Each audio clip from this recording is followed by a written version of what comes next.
대박 진행의 장유리나입니다. 쉽지 않네, 쉽지 않아. 자, 이번 주 시장을 견뎌낸 여러분들 정말 수고 많으셨습니다. 정말 지정학적 리스크 그 뉴스에 따라서 이번 주 시장만 하더라도 특히나 급등락이 심했기 때문에 정말 쉽지 않은 시장이 아니었나라는 생각이 드는데요. 잠시 지나기는 소원하기일까요? 아니면 계속되는 비일까요? 여러분들의 또 튼튼한 장대 우산이 되어드리도록 하겠습니다. 여러분 저희 함께 해주시기 바라겠습니다. 유튜브에 내일은 대박 검색하시고 소통하실 수 있는 방법을 알려드리니까요. 많은 참여 부탁드립니다. 시장 흐름부터 그럼 점검해 보겠습니다. 자, 이번 주 정말 뒤숭숭했죠. 오늘 시장 상승하락 보여준 하루였는데 흐름 점검해 보겠습니다. 코스피 보겠습니다. 전날 10분 만에 50포인트가량 빠지더니 오늘은 미국 러시아 장관급 회담 열린다. 이 소식으로 인해서 다시금 또 15포인트나 급등하는 일이 벌어졌는데요. 장중에 2730선 이탈될 우려도 있지만 다행히 지지받고 오늘은 2744포인트 선에서 거래 마쳤습니다. 수급 전환 좀 살펴보도록 하겠습니다. 수급 동향 보시면요. 오늘도 구원 조소로 나섰던 건 기관이 아닐까라는 생각이 드네요. 1000억 원가량 러브콜 들어오면서 오늘 금융투자 연기금 강하게 매수한 움직임 확인됐습니다. 코스닥의 흐름 점검해 보겠습니다. 전략 후강 그리고 코스닥은 날개를 단 듯 880포인트 안착하면서 강보합권에서 거래 마쳤습니다. 수급 동향 보실까요? 개인, 외국인 매수세 나타난다는 점 확인해 주셔야 될 것 같습니다. 네, 오늘 시장 여러분들 어떻게 하면 좀 복귀하고 다음 주는 내가 더 수익 많이 낼 수 있을까 궁금하실 것 같은데 이분이 도와주신다고 하네요. 출연자부터 먼저 화면으로 만나보시죠.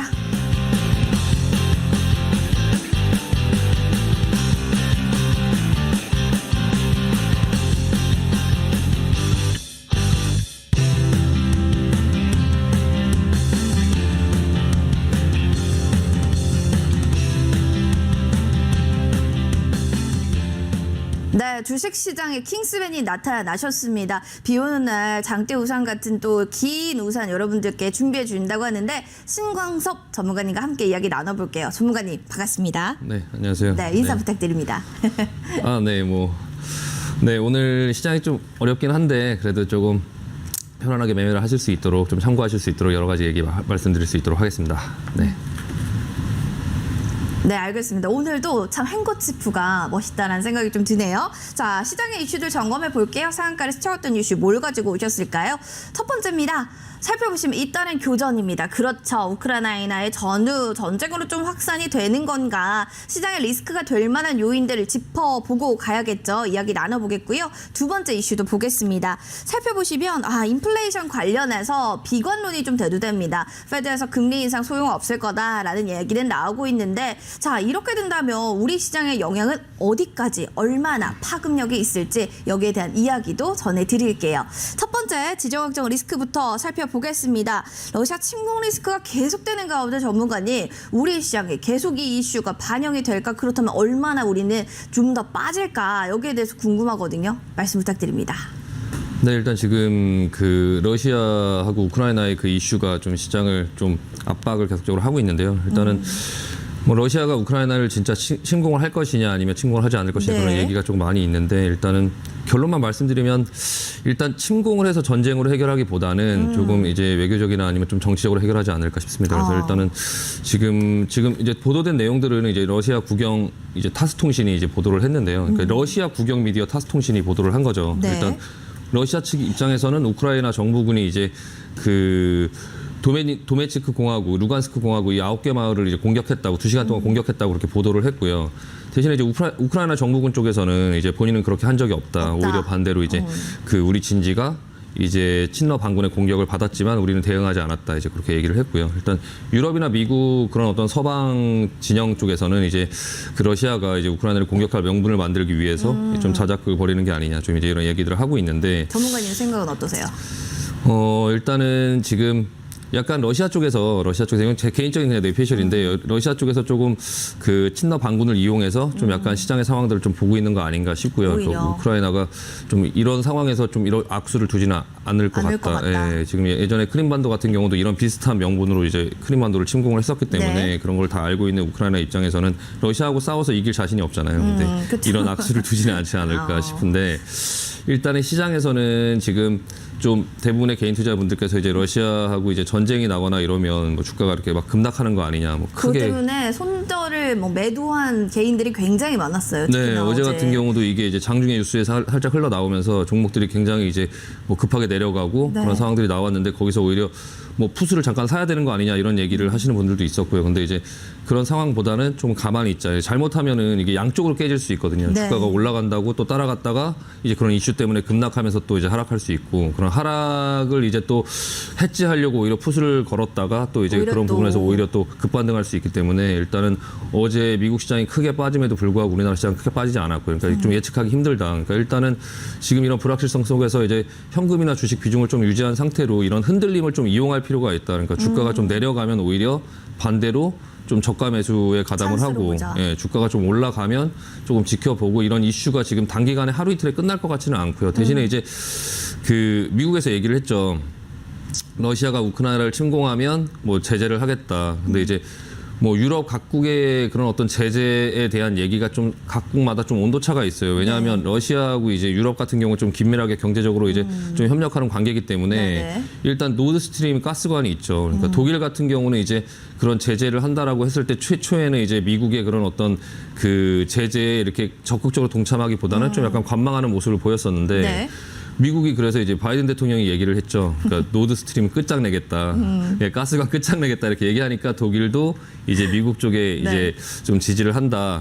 노드스트림 그 만약에 그 우크라이나를 침공하면 제재에 동참을 하겠다. 이제 그렇게 했는데, 일단 노드스트림 2가 이제 그 가스관을 설치한 지가 좀 얼마 안 됐어요. 한 13조 원을 들여서 설치를 했는데, 노드스트림 첫 번째 그 가스관 이후에 두 번째 가스관을 이제 그 만들 때 미국 쪽에서 반대를 했지만 이제 그 독일에서 이제 예전 총리가 그걸 강행을 했죠. 그래서 완성은 됐는데 지금 아직 쓰지는 못하고 있는 그런 상태거든요. 그게 이제 만약 개통이 되면은 천연가스 수출을 러시아에서 이제 유럽의 전체 사용량의 한 50% 정도를 그걸로 이제 제공할 수 있는 정도의 규모인데, 지금 이제 그 우크라이나와 러시아의 이런 어떤 분쟁 때문에 네. 지금 지금 오히려 천연가스 수출량이 이제 미국이 지금 지난달에 그 전 세계에서 가장 많이 수출을 했거든요. 그러니까 호주나 카타르 이런 것들을 제치고서 지금 네. 현재 그런 부분들을 이용해서 사실 미국은 좀 득을 얻고 있어요. 근데 이제 만약에 러시아가 우크라이나를 침공하면 미국이 노드스트림 그 가스관을 막을 것이고, 그러면 이제 그게 러시아한테는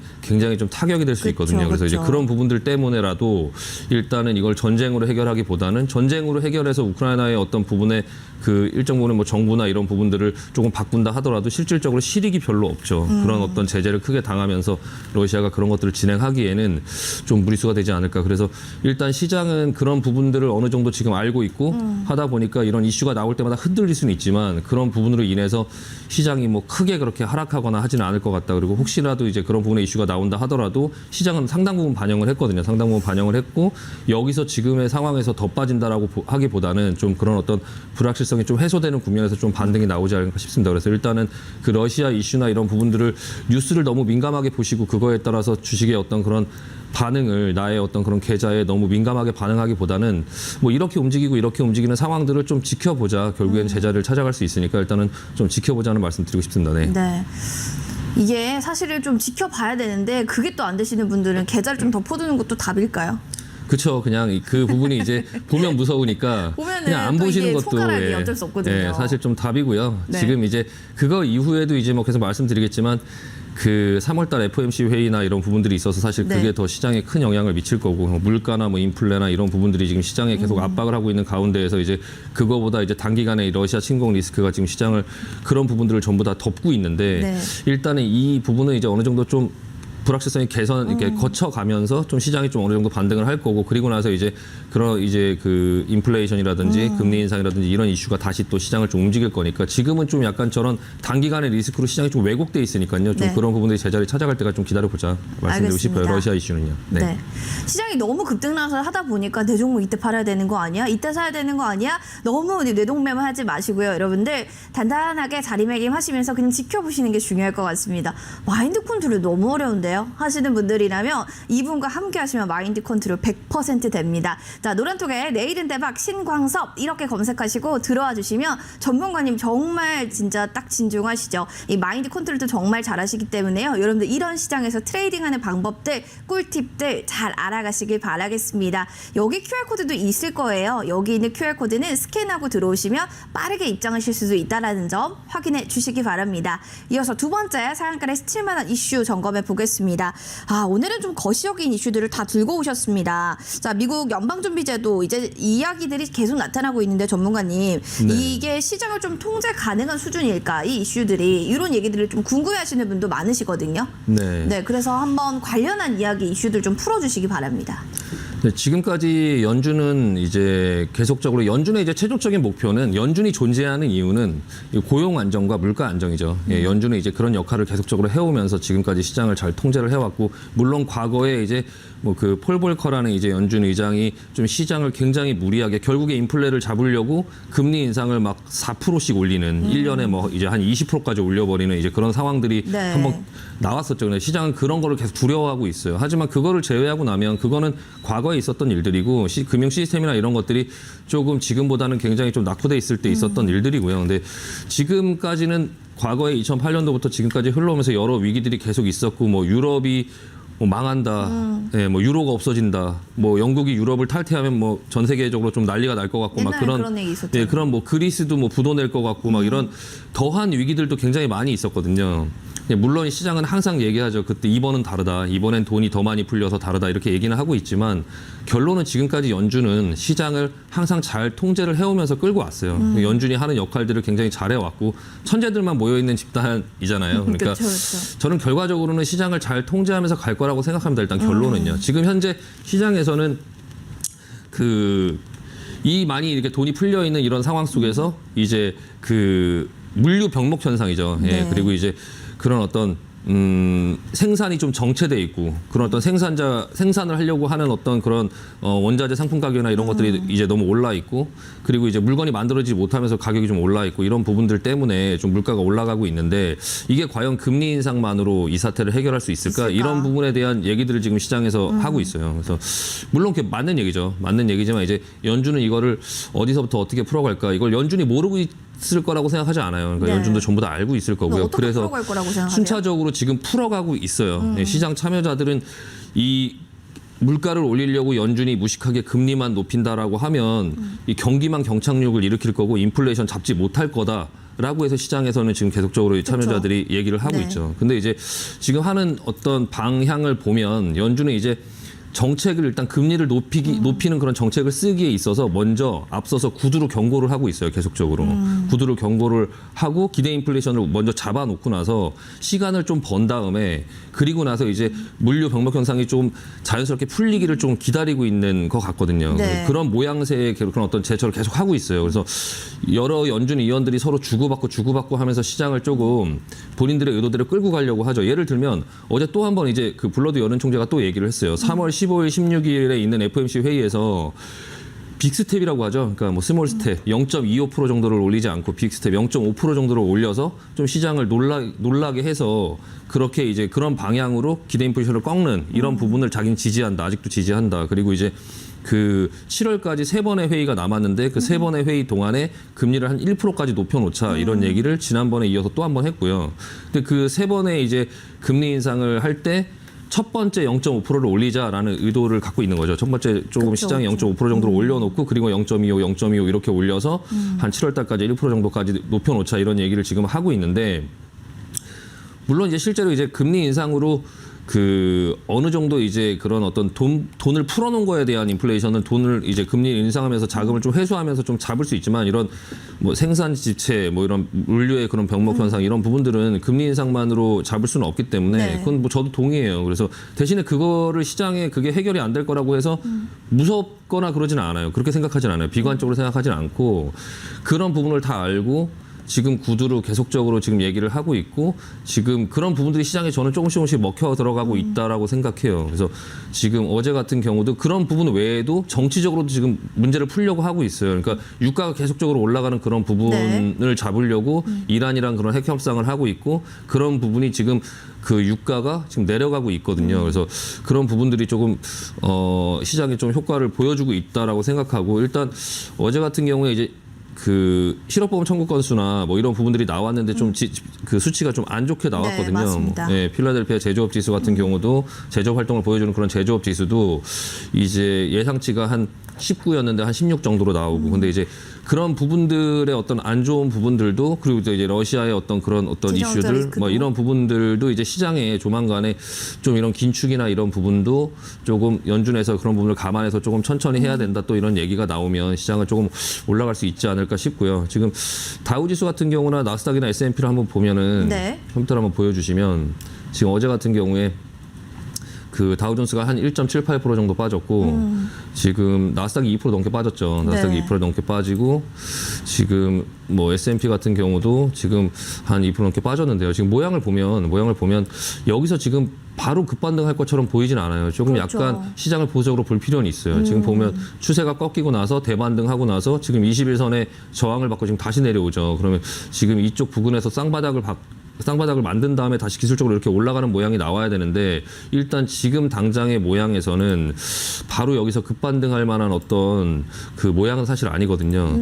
시간이 조금 걸릴 것 같아요. 지금 다만 이제 그 일주일 전에는 시카고 상품거래소 이제 연방 기금 선물 시장에서 이제 그 3월 달에 금리를 올리는 게 한 0.5% 정도 올리려고 했던 게 한 90% 이상 이제 그렇게 예상을 했었거든요. 네. 근데 지금 현재는 한 32.7% 좀 낮아졌어요. 그러니까 지금 여러 가지 상황들의 지표들이 또 안 좋게 나오면 그런 어떤 그 컨센서스도 계속적으로 변한다라는 거죠. 그러니까 시장이 안 좋아지면 또 그런 어떤 금리 정책이나 이런 것들을 조금 연준해서 잘 통제하면서 조금 그거를 적절히 조절하면서 시장을 보면서 반응을 하고 있으니까 좀 그런 부분들을 조금 볼 필요가 있고요.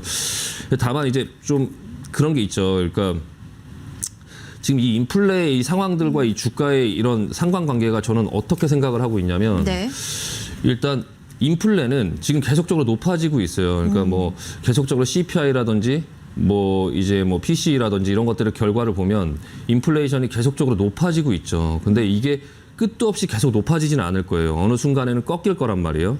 이게 꺾이는 모습이 나왔을 때 시장은 그걸 보고 환호할 수 있어요. 그러니까 지금 시장이 좀 많이 내려와 있기 때문에 일단 그 인플레이션이 꺾이는 지점에서 이제 다음 달에 3월 4일, 3월 10일 날 이제 그런 지표들이 발표를 하죠. 네. 3월 4일 날 비농업 고용 지표가 발표되고 3월 10일 날 CPI가 발표가 되는데 거기서 만약에 지난달보다 조금 꺾이는 모습이 보이려고 하면 시장은 환호를 할 거예요. 다만 이제 그 물가가 꺾이는 그런 어떤 부분에서 수치가 내려오다가 어디서 고착화될 것이냐가 문제예요. 그러니까 어느 정도 내려오다 보면 계속 끝도 없이 내려오지 않겠죠. 또 어느 정도 수치에서 이제 고착화가 되면서 이 이상은 더 떨어지기는 힘들 거다라는 그런 보이는 지표가 있을 텐데 네. 그게 만약에 너무 높은 수준에서 고착화가 된다면 시장은 거기서부터 좀 크게 하락할 수 있어요. 그 포인트를 좀 잡고 시장의 하락의 변곡점을 좀 확인해 볼 수도 있겠다 이렇게 생각을 해도 되나요? 네, 그게 이제 다만 좀 통제 가능한 영역 정도의 수치에서 만약에 고착화가 된다면 시장은 조금 어느 정도 이제 조정을 마치고 다시 정상화될 수 안정세로. 있지만 그런 과정을 거칠 수 있다는 거죠. 그래서 당장 지금 눈앞에 단기적으로 봤을 때는 시장이 여기서 더 내려간다라고 크게 너무 걱정하기보다는 인플레가 꺾이면서 시장이 반등하는 시장을 기다려야 돼요. 그게 이제 반등이 나오고 인플레가 꺾이는 모습이 나오다가 그러다가 이제 어느 정도 수치에서 더 이상 내려가지 않으면 그때 시장이 진짜 크게 하락할 수 있거든요. 네. 그런 상황 속에서 이제 그거를 내리려고 금리나 이런 부분들의 여러 가지의 그런 어떤 장치들을 만질 수 있고 거기에 이제 뭐 그 금리 인상뿐만 아니라 뭐 대차 대조표 축소라든지 이런 어떤 방안들이 계속적으로 나오면서 시장을 계속적으로 압박하면서 시장이 좀 더 하락할 수 있는 그게 지금 어떤 얘기까지 나오고 있냐면 이 물가가 높아지는 어떤 부분이 이제 사람들이 일을 안 해서 임금이 높아지고 그러니까 일할 사람이 없어서 임금이 높아지고 이런 부분들이 이제 지금 비트코인이라든지 주가라든지 이런 자산 시장이 좀 비싸다 보니까 사람들이 돈을 벌고 빨리 은퇴하고 그래서 일을 안 하고 그래서 이제 그 임금이 올라가고 예, 그래서 물가가 또 올라가는 이런 악순환이 생기니까 좀 시장을 흔들어야 된다. 이 자산 시장을 좀 하락시켜야 된다. 이런 얘기들이 있거든요. 그게 지금 그렇게 극단적으로 할 거라고 생각하진 않지만 아까 말씀드린 것처럼 그 물가 지표가 높은 수준에서 고착화된다면 네. 그런 방향의 어떤 수단을 쓸 수도 있다는 거죠. 그러니까 그런 얘기가 이제 수단을 쓰지 않아도 그런 얘기가 나온다면 시장은 굉장히 그걸 가지고 좀 놀랄 수 있거든요. 그래서 약간 그런 부분들을 조금 참고해서 매매를 할 필요가 있다. 그러니까 지금 당장은 반등을 기다리되 좀 항상 그 현금과 좀 주식의 비중을 조금 네. 잘 맞출 필요가 있고, 그리고 그 이후에 반등이 나온 다음에 그 이후에 아까 말씀드린 그런 어떤 상황들도 어느 정도 좀 생각하면서 미리 네. 생각해 두고 좀 매매를 할 필요가 있다라고 말씀드리고 싶습니다. 네. 알겠습니다. 자, 여러분들 함께 또 우리 신광섭 전문가님과 하고 싶으신 분들 계시다면요. 노란톡에 내일은 대박 신광섭 이렇게 검색하셔서 입장해 주시기 바라겠습니다. 여기까지 좀 정리하고요. 상한가를 스쳐갔던 종목들로 돌아오겠습니다.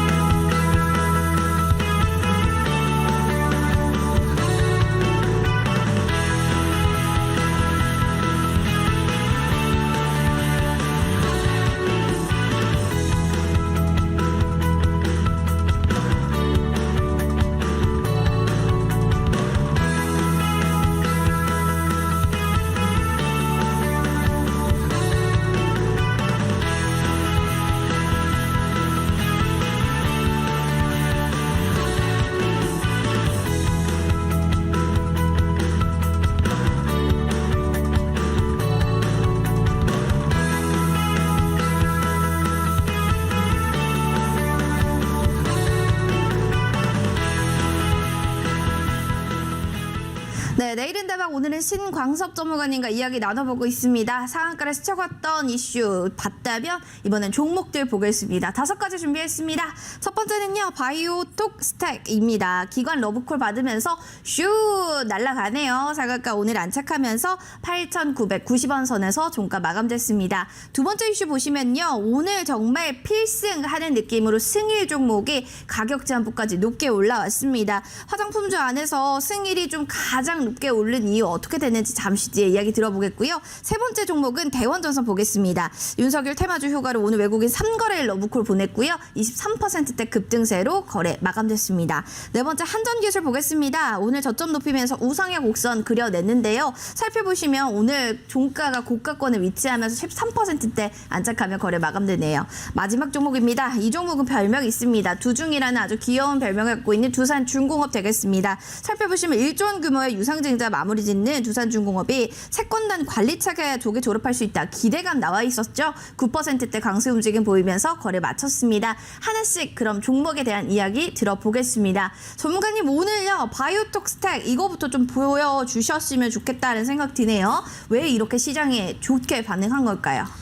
예, 바이오톡 스택이 이제 아리바이오라는 회사가 이제 1,000억 원대 대규모 투자를 유치했다고 해서 좀 이제 관련주로 좀 묶이면서 오늘 상한가를 갔고요. 네. 일단 바이오톡 스택이 이제 2020년 2월 달부터 이제 아리바이오하고 공동으로 치매 치료제 개발에 착수해서 지금 그게 이제 그 알츠하이머 그 치료제가 이제 FDA 임상 2상까지 이제 통과를 하면서 이제 효능을 좀 확인을 했거든요. 그래서 그 아리바이오가 이제 투자를 받고 그 이후에 같이 사업을 진행하고 있는 바이오톡 스택이 조금 부각을 받으면서 좀 상한가를 갔고요.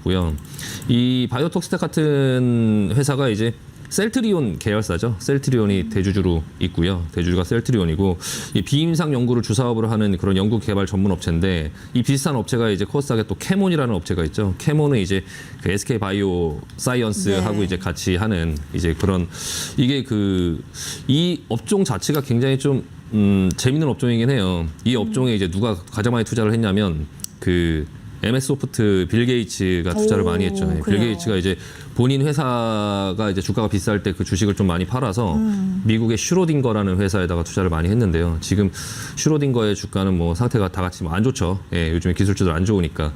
바이오톡스 같은 경우도 지금 이제 굉장히 많이 좀 내려왔다가 지금 오늘 상한가 가는 흐름이긴 한데요. 일단 이 업종 자체가 조금 약간 성장성이 있어 보이긴 해요. 좀 재밌는 업체죠. 그러니까 캐몬도 그렇고 저도 좀 관심을 갖고 보는 업종이긴 한데 일단 기술적으로는 오늘 상한가가 갔기 때문에 일단 이슈가 나오면서 상한가를 갔기 때문에 이슈가 나왔을 때 상한가를 가면은 보통 이제 따라가기보다는 조금 관심을 갖고 지켜볼 필요가 있죠. 그러니까 상한가를 갔으면 그 종목을 좀 관심을 갖고 지켜보고 조정이 나오면 조정이 나오는 모습을 시베이스. 보면서 그러면서 천천히 나눠서 한번 접근을 해볼까라고 생각을 해볼 수 있죠. 지금 오늘 같은 경우도 상한가가 가면서 기관 쪽에서 매수가 많이 들어왔지만 외국인 쪽에서 이제 매도가 많이 나왔죠. 그러니까 일단은 그런 이슈가 나왔을 때 그거 이슈를 가지고 이용해서 이제 매도하는 그런 세력이 있고 또 매수하는 세력이 있는데 어쨌든 간에 이제 개인 투자자 같은 경우는 본인들이 이제 주식을 움직일 수 있는 건 아니니까 그냥 오늘 상한가를 갖거나 좀 관심을 갖고 보되 조금 약간 조정이 나오면 기술적으로는 지금 이 매물대가 이 앞에 많이 쌓여 있죠. 많이 네. 쌓여 있어서 일단 여기를 단번에 뚫고 올라가긴 쉽지 않아요. 다만 이제 상한가가 오늘 나왔다라는 거는 지금 뭐 임상 2상이면 이제 임상 3상이 진행이 될 거고 임상 3상이 진행이 됐을 때 그 이후에 어떤 부분에 효과가 있으면 이 부분에 대한 어떤 그 파급력이 굉장히 있구나 이런 것들을 조금 이제 판단을 하는 거죠. 네. 이 회사가 지금 진행하고 있는 이 치매 치료제가 임상 이상을 통과하고 그 회사가 이제 투자를 받았다는 이유로 상한가를 갈 때 보시면은 굉장히 빠르게 갔죠. 예, 굉장히 그러게요. 힘이 세죠. 그러니까 이런 종목들은 조정이 나오면 그 조정에서 조금 사볼 수 있겠다. 다만 이제 근데 임상 2상이 끝나고 임상 3상이 진행이 될 때 시간이 한두 달에 끝나지 않죠. 그러니까 이 회사가 이런 어떤 재료들을 갖고 있구나. 그래서 뭐 앞쪽에 한번 보면 이제 이렇게 상승이 크게 나오는 그런 어떤 예를 들면 이렇게 이제 거래량이 터지면 상승이 나올 때 이렇게 조정이 나올 때 천천히 나눠서 사서 뭐 시장이 나쁘지 않다면 옆으로 기고 있다가 어느 그 시점이 됐을 때 그런 어떤 이슈가 불거지면 여기서 바로 또 준비를 해서 날아갈 수 있는 그런 어떤 모습이 많이 나오는 그런 형태니까 일단 그냥 관심을 갖고 조금 지켜보고요. 지금 당장 따라가기보다는 좀 조정 때 지금 이 상한가를 보고 관심을 좀 가지고 있다가 내가 이 업종을 좀 살펴보고 마음에 들면 좀 조정이 나왔을 때 일부 포트로 한번 편입을 한번 해보겠다 이런 자세로 한번 보시면 괜찮을 것 같습니다. 네. 뭐 궁금한 걸 다 얘기해 주셔갖고 제가 할 말이 없습니다. 자, 그렇게 한번 트레이딩 해보시기 바라겠고요. 다음 거 볼게요. 한전기술입니다. 뭐 오늘 사실은 첫 번째로 봤던 바이오톡 스택만큼의 거래량은 아니지만 그래도 오늘 장대 양봉이거든요, 전문가님. 네. 오늘 흐름 좀 어떻게 보셨어요? 오늘도 이제 한전기술 같은 경우는 직접적인 이슈가 있었죠. 그러니까 한미 원자력 고위급 위원회에서 이제 해관보 실무회의를 했는데 그 부분 때문에 이제 원자력에 관련된 종목들이 좀 같이 움직였어요. 네. 그래서 일단은 이 원자력에 관련된 어떤 그 업체들이 예전에도 이렇게 앞에 시세를 많이 냈죠. 앞에 시세를 많이 냈었는데 차트를 한번 보여주시면은 일단 이 한전기술 같은 경우는 이제 그 한전 계열의 그런 어떤 발전소나 플랜트 이런 관련 엔지니어링 업체인데요. 일단 좀 원자력 위주로 설계를 하는 업체죠. 설계 업체. 앞전에도 굉장히 큰 이렇게 상승 흐름이 나왔었는데 장기적으로 지금 계속 추세가 깨지지 않고 이렇게 올라가는 네. 장기 우상향하는 모습이죠. 이 원자력이 최근에 조금 약간 그 시장에 좀 관심을 많이 받고 있어요. 그러니까 유럽에서도 이 원자력을 일본이 그 원자력 좀 사고가 있은 네, 이후에 네, 네. 원자력을 없애야 되겠다라는 게 이제 전체 세계의 추세였었는데 그 부분 때문에 이제 그 발전 비용이라든가 이런 게 너무 증가하고 있고요. 지금 요즘에 안 그래도 인플레이션이나 이런 부분들 때문에 원자력이 좀 불가피한 거 아닌가라는 시장의 생각도 판단이 있죠. 좀 있어요. 그래서 유럽 같은 경우도 이 원자력을 그 신재생 에너지 그런 녹색 경제로 분류를 했었죠. 그래서 그 전에도 이제 조금 상승을 하는 모습이 나왔었는데 우리나라의 어떤 그런 개인적인 상황을 보면 이제 대선 주자들이 이제 민주당 쪽에 이제 이재명 후보는 좀 원전을 줄이겠다. 그리고 이제 윤석열 후보는 원전을 좀 키우겠다. 이제 그런 것들을 하고 있는데 일단 그런 걸로 인해서도 나중에 그 대선 결과에 의해서도 어떤 정책의 방향 때문에 좀 그 좌지우지 이후에도 될까요? 좀 움직이는 어떤 부분들을 조금 관심 있게 지켜볼 필요는 있겠지만 전체적으로는 예전에 이 원자력을 완전히 없애야 되겠다 이런 분위기는 지금 아닌 것 같아요. 그래서 네. 그런 부분들 때문에 조금 계속적으로 상승하고 있는데 다만 이제 좀 너무 많이 올랐죠. 너무 많이 올라서 기술적으로는 이제 좀 반등할 자리에서 그런 이 기술적으로 반등할 자리였어요. 기술적으로 반등할 자리였는데 때마침 그런 이슈가 나오면서 이제 올라간 거죠. 근데 다만 이제 그런 이슈가 나왔을 때 이 한전 기술뿐만 아니라 지금 뭐 오르비텍이라든지 뭐 우진이라든지 일진파워, 한전 KPS, 한전산업 이런 종목들이 다 같이 올랐거든요. 한번 네. 보시면은 전부 다 자리가 비슷해요. 그러니까 오를 수 있는 자리죠. 이게 우진이고요. 우진. 계속적으로 하방 경직성을 보이다가 지금 한전 기술이 상승을 하면서 오늘 좀 상승하는 모습이 나왔는데 일진파워도 이제 한전기술하고 좀 비슷하죠. 그래서 오늘 한 그러네요. 6%대 상승이 나왔고 반등이 나올 수 있을 만한 자리에서 이제 계속적으로 나왔고요.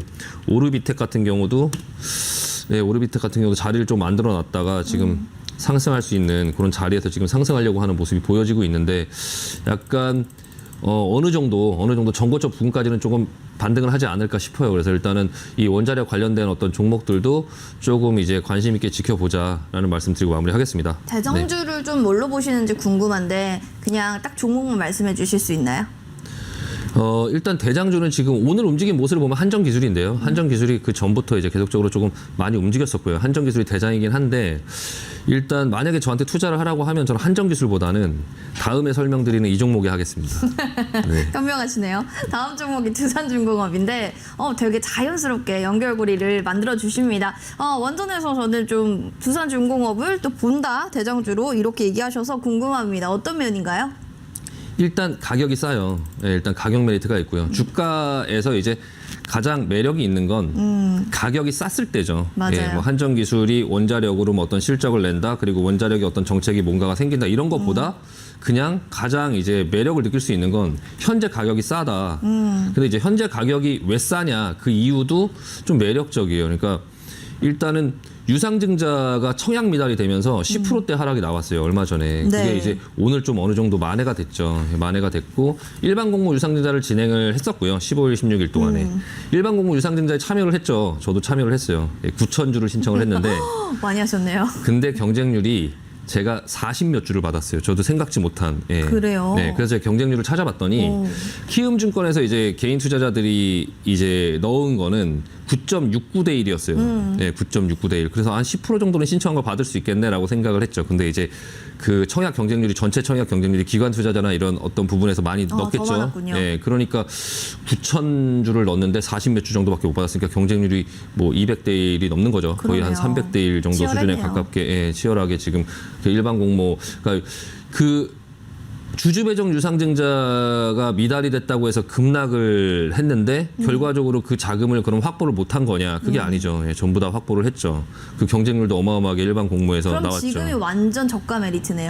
그렇게 본다면. 근데 지금 그 저가를 오늘 이제 좀 만회를 했어요. 9.79%. 그럼 지금 제가 판단을 신규 좀 별론가요? 좀 아니요, 많이? 괜찮습니다. 근데 제가 좀 아쉬운 거, 개인적으로 아쉬운 건 이게 이제 그 유상증자를 실패했다고 해서 일반 공모를 받으려고 했던 게 너무 욕심을 부린 거죠. 그냥 쌌을 때 샀어야 됐는데 그러니까요. 일반 공모 13,800원에 사고 싶어갖고 나의 그거를 욕심이 이제 화를 불러. 그렇죠. 그쵸? 15,000원에 그냥 샀어야 됐는데 네, 그러게요. 그거를 조금 이제 잘못 판단한 게 좀 아쉽고요. 일단 유상증자에서 대신에 이제 살 수 있는 기회의 타이밍을 제가 조금 말씀을 드리면 네. 유상증자에서 이제 모집하는 금액이 1조 1,000억 정도예요. 1조 1,000억 정도. 근데 이게 신주 상장 예정일이 3월 4일이거든요. 그럼 이제 1조 1,000억 정도의 이제 그런 13,800원의 수량이 3월 4일 날 상장이 되기 때문에 물량 부담이 있어요. 그게 지금 현재 시가총액이 9조 6천억인데 1조 1,000억이면 거의 10%대에 육박하는 물량이 나오거든요. 네. 그게 이제 3월 4일 날 나오기 때문에 이 주가가 오늘 여기서 반등을 크게 했다고 해서 계속적으로 치고 가기보다는 그 3월 4일 날 나올 그 물량 부담 때문에 조금 주가가 지지부진할 수 있지 않을까. 할수 있을 것 같다. 그리고 이제 시장에 지금 안 그래도 3월 4일이 아까 그 비농업 고용지표 발표되는 날이죠. 네. 예, 그게 겹치면서 조금 약간 하락이 나온다면 그날 조금 기다렸다가 그날 좀 시장에서 오늘 사지 못했던 그 다시 다 환불됐더라고요. 그 돈을 좀 가지고 있다가 다시 3월 여기에 4일 투자를 날. 하겠다. 근데 3월 4일 날 상장이 되면 네. 이런 게 있어요. 그러니까 이 개인 투자자들이 공매도를 할 수는 없지만 이제 이렇게 유상증자처럼 미리 가지고 있을 만하게 확보가 된 것들은 이틀 전에 공매도를 칠 수 있거든요. 그러면 네. 3월 4일 거래일 기준으로 이 거래일 전에 공매도가 먼저 나오면서 아침 동시호가에 급락할 수 있어요. 그러면 그 자리에서 좀 잡아볼 수 있거든요. 천천히 3월 4일. 이제 그래 좀 나눠서 이제 잡아볼 수 있고요. 지금 두산중공업은 전 개인적으로 좀 굉장히 좋게 보고 있어요. 이 두산그룹 자체의 그런 어떤 저력이 있고요. 이 회사가 진짜 몇 번 망할 뻔했는데 불사조처럼 살아났죠. 예, 그런 어떤 경영 능력이라든지 이런 부분들을 높게 좀 높게 평가하시네요, 생각보다. 평가를 하고 있어요. 예. 네. 이 회사가 이제 식품회사부터 시작해서 식품회사를 다 전부 맥킨지 컨설팅에 의뢰를 해서 그거를 중공업으로 바꾸고 네. 또 이제 다시 이제 신재생 에너지 쪽으로 바꿔서 좀 성공하는 어떤 이런 부분의 형태를 보이고 있는데 네. 일단 재무구조도 이제 굉장히 많이 개선이 됐죠. 재무구조 굉장히 많이 개선이 됐고 뭐 지금 가스터빈 신규 사업 중에 이제 가스터빈 사업이라든지 아니면 수소에너지, 뭐 신재생 에너지, 스마트 원전 이런 어떤 중장기 성장 사업의 어떤 그런 부분들을 조금 계속적으로 전략적으로 실행을 하고 있고요. 네. 이번에 이제 영업이익이 8천억이 넘게 나왔어요. 그러니까 그 8,900억 정도. 그러니까 전년 대비 이제 흑자 전환을 했고 그 전엔 계속적으로 뭐 회사가 거의 망할 뻔했죠. 두산중공업, 두산 뭐 그룹 자체가 망할 뻔했으니까. 근데 지금 작년도에 그런 부분들을 조금 생각보다 훨씬 더 많이 매출도 나왔고 영업이익도 나왔고 그러니까 이제 이번에 이제 그런 어떤 유상증자를 통해서 이제 재무 구조까지 좀 더 개선을 한다고 하면 앞으로의 상황은 좀 괜찮지 않을까 싶고요. 다만 이제 조금 그 아까 말씀드린 그 부분의 타이밍을 조금 잘 읽어서 하자. 그러니까 너무 이렇게 올라갈 때 붙기보다는 어쨌든 3월 4일 전까지 시장에 좀 부담이 있으니까 그 기회를 잘 이용해서 천천히 조금 포트에 편입해 보는 게 어떤가. 물론 이제 시장 상황을 고려를 해야 되겠죠. 뭐 그쵸? 그런 어떤 뭐 네. 금리 인상이라든지 그런 상황들을 잘 고려하면서 시장의 시황에 맞게 조금 잘 대응을 해보자. 약간 매수 관점에서 괜찮아 보입니다. 네. 알겠습니다. 약간 유리한 종목을 들고 오신 게 아닌가라는 생각이 들 정도로 다음 주장에 공략을 해보자 이런 느낌으로 좀 들리네요. 관심주로 한번 넣어보시기 바랍니다. 정리하고 와서요. 또 자세한 이야기 잠시 뒤에 들어보겠습니다.